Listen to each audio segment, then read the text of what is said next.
እሺ ዛሬ የምንገኘው ምን ይላል እዚህ ጋር ላጋር ይላል ወይም በእኛ አጠራር ለጋር አካባቢ እንገኛለን። ዛሬ እናያለን ብዬ ያሰብኩት ምንድነው እዚህ አካባቢ የሚገኙትን የተለያዩ ሐውልቶችን እንዴት ተሰሩ እና በማን ተሰሩ የሚለውን እናያለን ብዬ አስቤያለሁኝ። ቆይ በደንብ ተጠግቼ ላሳያችሁ። ይህ እንግዲህ ለጋር አካባቢ ወይም ደግሞ በፈረንሳይኛ ላጋር ይባላል። ላጋር ማለት ጣቢያ ማለት ነው። እሺ ይህ ሐውልት የተሰራው በ1922 በንግስት ዘውዲቱ ሚኒሊክ እና በአጼ ኃይለ ሥላሴ ወይም ደግሞ በዛን ሰዓት አልጋ ወራሽ አጼ ኃይለ ሥላሴ ዘመነ መንግስት ነው የተሰራው። የሰሩትም ፈረንሳዮች ሲሆኑ በሁለት ምክንያት ነው የሰሩት። የመጀመሪያው ምክንያት የኢትዮ ጅቡቲ ባቡር መጠናቀቁን አስመልክቶ እሱን ለማሰብ ነው የሰሩት። ሁለተኛ ደግሞ ያው የአጼ ሚኒሊክን ለማሰብ ተብሎ የተሰራው ማለት ነው። ይህ ሐውልት ያው እንደምታዩት እዚህ ጋር ንግስት ዘውዲቱ አለች። በዚህ ጋር ደግሞ አልጋ ወራሽ ልዑል ተፈሪ መኮንን ይገኛሉ። በፊት ለፊት ላይ ደግሞ ቅድም እንዳያችሁት አጼ ሚኒሊክ ይገኛሉ። በዚህ ጋርም ተፈሪ መኮንን አሉ ማለት ነው። ይህ ሐውልት በ1922 ማለት በሁለተኛ የጣሊያን ጦርነት ወቅት ወደ ጣሊያን በጅቡቲ አድርገው ወስደውት ነበረ ወደ ጣሊያን። ጣሊያንም የሆነ አደባባይ ላይ ያስቀምጠውት ነበረ። ከዛ ግን ከብዙ ዲፕሎማሲ ጥረት በኋላ ወደ ኢትዮጵያ ሊመለስ ችሏል ማለት ነው። ተመልሶም ያው እንደምታዩት በቀድሞ በነበረበት ቦታ ላይ ያስቀምጡት ችለዋል። ይህ ሐውልት ጣሊያን በነበረበት ሰዓት እነ ዘራይ ድረስን በምርኮ ወስዷቸው ነበር ጣሊያን። እዛም አደባባዩ በቆመበት ሐውልቱ በቆመበት አካባቢ ሾፍ እያደረጉ ነበረ። በዛን ጊዜም ዘራይ ድረስ ሐውልቱን ማለት አንበሳውን ወይም ሐውልቱን በተመለከተ ሰዓት ወኔ ተሰምቶት ከአንዱ ወታደር ጎራዴውን ቀምቶ የተወሰኑ ወታደሮች እንደገደለ ታሪክ ይነግረናል። በጣም የሚያስደንቅ ታሪክ ነው ይሄ ሐውልት በጣም። ቀጣይ መዳረሻችን ደግሞ እንሄዳለን። ቀጣይ ሐውልት እናያለን። እሺ አሁን ደግሞ ወደ ቀጣዩ መዳረሻችን ማለት እዚሁ ለጋር አካባቢ በሚገኘው አንድ ሌላ ሐውልት ላሳያችሁ ነው ማለት ነው። ምክንያቱም እዚህ አካባቢ ያው የተለያዩ ሐውልቶች ይሰራሉ። ከነሱ መካከል አንዱ እናያለን።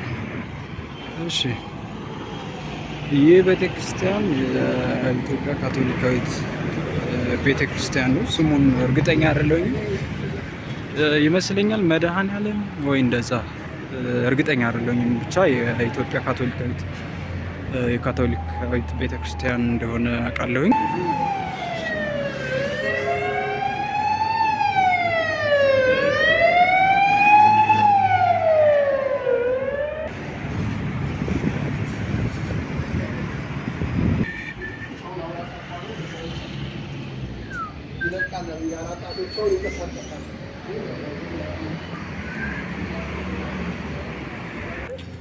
ያው ወክ እያደረግን እንደመሄዳችን መጠን አሁን ላይ ያለ ነው ብሔራዊ ቲያትር አካባቢ ነው። ብሔራዊ ቲያትርም በአጼ ኃይለ ሥላሴ ዘመነ መንግስት ነው የተሰራው። በመጀመሪያ ማለት በኢትዮጵያም የመጀመሪያው ቲያትር ቤት እንደሆነ ነው የማውቀው መረጃዎች የሚያሳውቁን። እና እዚህ ደግሞ ልናይ የመጣ ነው በጣም አወዛጋቢ ከነበሩ አሁን እንኳን አይደሉም ከነበሩ ሐውልቶች መካከል አንዱን ያው ታውቁታላችሁ፣ ግን ታሪኩን ለምን እንዲሆነ ለምን ተሰራ የሚለውን ለመናገር ነው እንጂ ሐውልቱን እንኳን ፌመስ ነው፣ ሁሉም የሚያውቀው ሐውልት ነው። ስለሱ ደግሞ የተወሰነ ማን እንደሰራው ለምን እንደተሰራ እሱን አሳውቃቸዋለሁ ማለት ነው። እሺ ይህ ሐውልት የተሰራው በአንድ ፈረንሳዊ አርክቴክት ወይም በአንድ ፈረንሳዊ ቀራጺ ነው። ስሙ ሙሴ ካሪክ ይባላል። ሙሴ ካሪክ ይህንን ሐውልት ሲሰራ ያስቦ የሰራው ተብሎ አሁን ላይ አናላይዝ ሲሰራ የተደረሰበት ምንድን ነው? ልክ ግብጽ ውስጥ እንዳሉ ፊኒክስ የሚባሉትን አይነት ቅርጽ ለማስያዝ ሞክሯል እና እሱን አይቶ በሱ ኦብሰስድ ሆኖ ነው የሰራው የሚል መረጃ ነው ያገኘሁት። እና ይህ ሐውልት ወይም ይህ የአንበሳ ሐውልት የተሰራው የአፄ ኃይለ ሥላሴን የብር ኢዮቤልዩ በዓል ለማክበር ታስቦ የተሰራ ሐውልት ነው። እንዲሁም በወቅቱ አፄ ኃይለ ሥላሴ ምን ብለዋል ይባላል።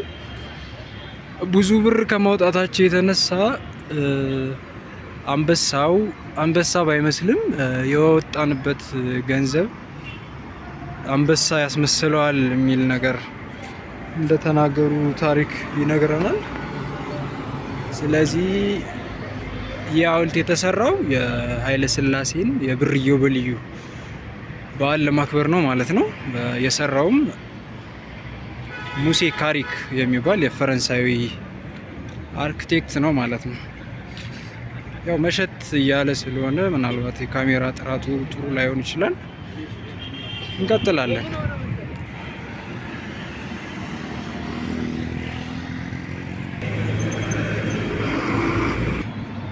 አዲስ አበባ ውስጥ ከተሰሩ የቆዩ ህንፃዎች መካከል በጣም የሚመቸኝ ህንፃ ይህ የንግድ ባንክ ህንፃ በጣም ይመቸኛል።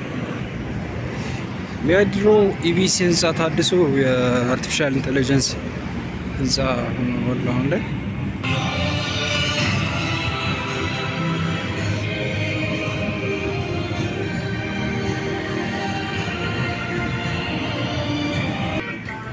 እሺ ቀጣዩ መዳረሻችን ላይ ደርሰናል።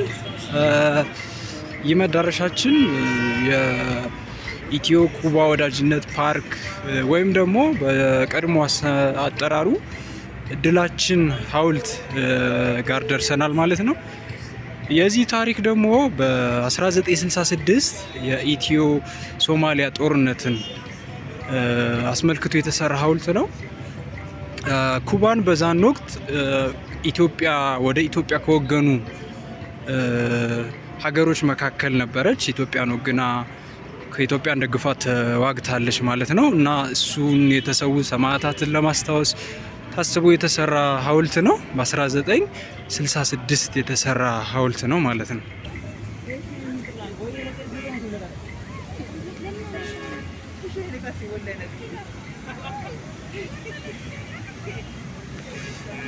በታሪክ እንደሰማሁት ከሆነ እዛ ጫፉ ላይ ሁሌም ይበራ የነበረ ችቦ እንደነበረ ሰው ነግሮኛል ይመስለኛል። የሚበራ ችቦ ነበረበት ላዩ ላይ፣ አሁን ላይ ጠፍቷል ማለት ነው። ይሄኛው ስሙ የቀድሞ ስሙ ድላችን፣ አሁን ላይ ደግሞ ኢትዮ ኩባ ወዳጅነት የሚባለው አካባቢ ነን። አሁንም እንቀጥላለን። እሺ ወደ ቀጣዩ መዳረሻችን ባንደርስም ዝም ብዬ ጸጥ ብዬ ከመሄድ አንዳንድ ነገሮችን እያወራው ለመሄድ ነው። ይህ መንገድ ያው ታውቁታላችሁ፣ ቸርችል ይባላል። ይህ መንገድ የተሰየመው በዊንስተን ቸርችል በሚባል እንግሊዛዊ ነው። ስያሜው የተሰጠውም በሁለተኛ ጣሊያን ጦርነት ወይም ዳግም ጣሊያን መጣ በወረረችን ሰዓት አፄ ኃይለ ሥላሴ በስደት ላይ በነበሩበት ጊዜ እንግሊዝ ሀገር ውስጥ ተቀብሎ ሲያስተናግዳቸው የነበረ የዊንስተን ቸርችል የሚባል ወታደር ነው። እሱም ምክንያት በማድረግ ነው ይህንን መንገድ ዊንስተን ቸርችል የሚል ስያሜ የተሰጠው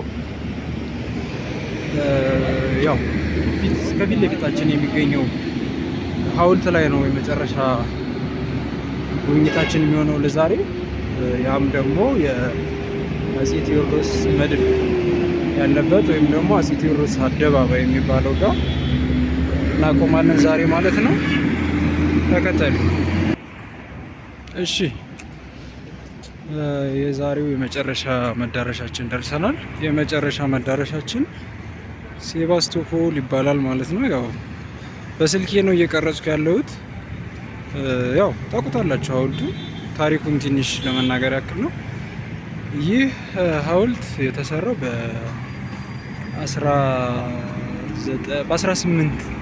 በ1840ዎቹ አካባቢ ነው። በ1848 እስከ 4960ዎቹ አካባቢ አፄ ቴዎድሮስ በነገሰበት ጊዜ የተሰራ ሐውልት ነው። የሰሩትም ከእንግሊዝ የመጡ ሚሽነሪዎች የሰሩት ሐውልት ነው። ይቅርታ ሐውልት አሉ ይመስለኝ። ሐውልት ስሉዬ ይህ ሐውልት ሳይሆን መድፍ ነው። ያው አፄ ቴዎድሮስ ብዙ ራዕይ ስለነበራቸው ዘመናዊ የጦር መሳሪያ ይፈልጉ ነበር በወቅቱ። ስለዚህ ለእንግሊዟ ንግስት ደብዳቤ ከተጻጻፉ ከብዙ ጊዜ በኋላ ሚሽነሪዎችን አስረውም ገርፈውም እንዲሰራ አደረጉ ማለት ነው። ከዛም ስሙን ሴባስቶፖል አሉት። ስሙ ሴባስቶፖል የተባለበት ምክንያት በወቅቱ እንግሊዝ የተለያዩ ውጊያዎችን ታደርግ ነበረ እና ታደርጋቸው ከነበሩ ውጊያዎች መካከል አንዱ ከፍተኛ ውጊያ የነበረው ከራሽያ ጋር ነው።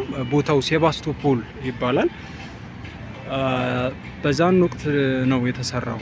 እዚህ መጥተውም የሰሩት ይህንን መድፍ በዛን ወቅት ስለነበረ ስሙንም ሴባስቶፖል ብሎ ሊጠራው ቻለ ማለት ነው። ባይዘዌ ይህ ዋናው ወይም ኦሪጂናል የተሰራው ጋፋት የተሰራው መድፍ ሳይሆን ጋፋት የተሰራውን ኦሪጂናሉን አስመስለው ሰርተው ነው እዚህ ያስቀመጡት እንጂ ኦሪጂናሉ ወይም ዋናው የተሰራው መድፍ ይህ አይደለም። እዚያው አካባቢ ከመጣን ላይ ቀር አንድ ደግሞ በዚህ በኩል የምታዩት ይሄኛው ህንጻ ይህንንም ታውቁታላችሁ። አበዛውኝ ዛሬ ሰይጣን ቤት ተብሎ ይጠራል። ሰይጣን ቤት የተባለበት ምክንያትም ሚኒሊክ የተለያዩ ዘመናዊ መሳሪያዎችን የተለያዩ ነገሮችን እያስመጡ በሚያስተዋውቁበት ጊዜ አንድ ሲኒማ ወይም ደግሞ ሙቪ የሚታይበት ቦታ ከፍተው ነበር። ይሄ ማለት ነው። በወቅቱም ከዛ በፊት በስልክ ሲያወሩ ብቻቸውን አወሩ እያሉ የተለያዩ ሃይማኖት አባቶች ሲገስጿቸው ነበረ።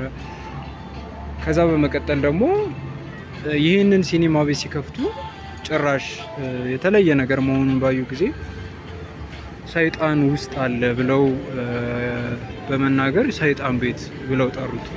ከዛ ግን ቀስ በቀስ ሰውን ማስተማሪያ የፈለጉት በምን አይነት መንገድ ነው? በዋነኝነት የሚቆጣጠረው የነበረው የውጭ ዜጋ ነው እና ሁኔታውን በተረዳ ጊዜ ምን አይነት ሀሳብ አመጣ? ሙሉ የክርስቶስ ፊልም ባይሆንም የተወሰነ ስለ ክርስቶስ የሚያሳይ ትንሽ ቪዲዮ ነበረ በዛን ጊዜ ማለት ነው። ሙሉ እንደ ፓሽን ኦፍ ክራይስት ሳይሆን ጥቂት በቃ ሃይማኖታዊ ነገር እየከፈተ ማሳየት ሲጀምር ያኔ ሰው እየተላመደው መጣ ማለት ነው። ከሞላ ጎደል ሰይጣን ቤት የሚለው ስሙ ተጠርቶ ቀረ ማለት ነው። እንቀጥላለን። ላይክ፣ ሰብስክራይብ በማድረግ አበረታቱኝ። በሌላ ቪዲዮ እንገናኛለን። ቴንክስ